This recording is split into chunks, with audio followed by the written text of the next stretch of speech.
I just watched an amazing conversation between one of my biggest man crushes, if not the biggest right now, Peter Crone. I absolutely love his work, and he brought up something that he had experienced in a conversation with a guest on one of his mastermind groups, and he talked about how, the ways in which we act out, through our behaviour, for better or for worse, is largely shaped and dictated by the lens through which we view ourselves and through which we view the world. And this is very closely tied to my work and what I'm passionate about. What it brought up for me was just this lens that I had carried over my eyes for the majority of my life. The lens that I'm not good enough and that I'm bad as well. And it was quite similar to the example that he shared in this, I guess, faux session between him and a guest on his mastermind. And the reason that I had been that I'd been wearing these lenses that I'm bad and I'm not good enough is because, at school, I would try and get a good grade. Perhaps I'd fall short, and then I'd get told off by my parents or by my teacher. I mean, pretty common experience, right? Like, I'm not special or unique in any, by any means, but what happens is that created a lens, because no one really at that time kind of offered me the sense of empathy and compassion and positive reinforcement. They just said, you're not good enough, right? Then it just that became my identity, and I held on to that.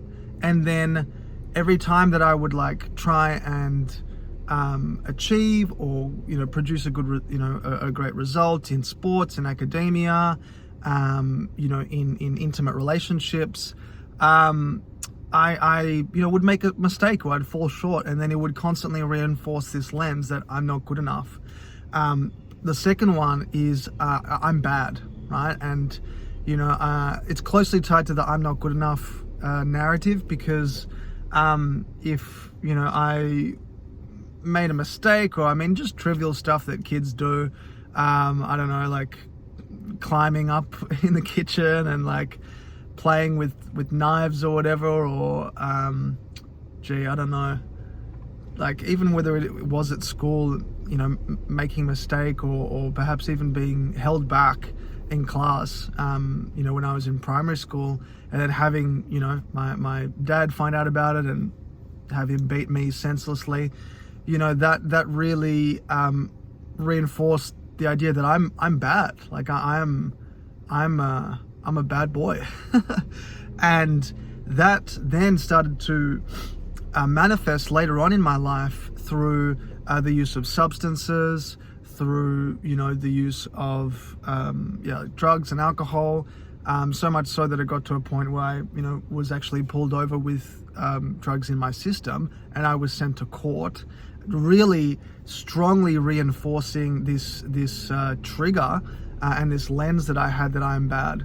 So why am I sharing this with you? I'm sharing this with you because if you notice that you might be making mistakes in your work consistently, or maybe you're attracting a specific type of soulmate consistently, or maybe in your business you notice that you're constantly running different plays and strategies and marketing campaigns, and they're not working out for you, but you keep on trying to change your behavior, change your actions to try and produce different results, just notice that you are still operating further down the cascade of events. If we talk about the cycle of creation, the way that results are produced is obviously a byproduct of the actions that you take. Those actions are influenced by the emotions or the emotional state that you're in, either persistently or at that point in time. Those emotions are influenced by the thoughts that you have on a moment by moment basis.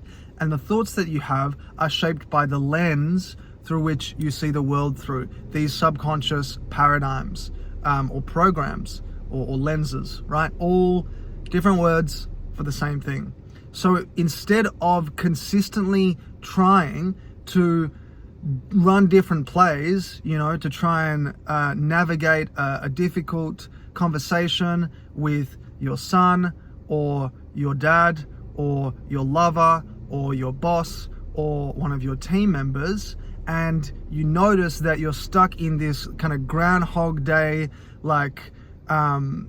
just grotesque display of frustration and ongoing suffering, it's not because of the actions that you keep on trying. Sorry, it's not because you haven't found the perfect action to take.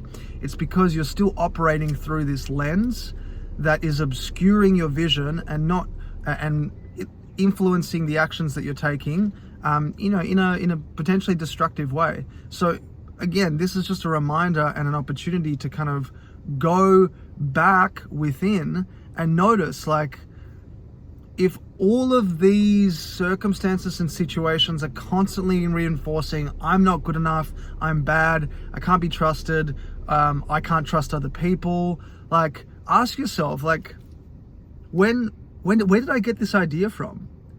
Where did this happen? Who told me that I'm not good enough? Who told me that, you can't trust people in this world? And ask yourself, is it true? And then ask yourself again, can I know with 100% certainty that I'm not good enough? Is this truth? Is this fact? And then ask yourself, well, who would I actually be if I couldn't think this thought? Who would I be if I thought that I was good enough? More than good enough? Who would I be if I could trust people in this world?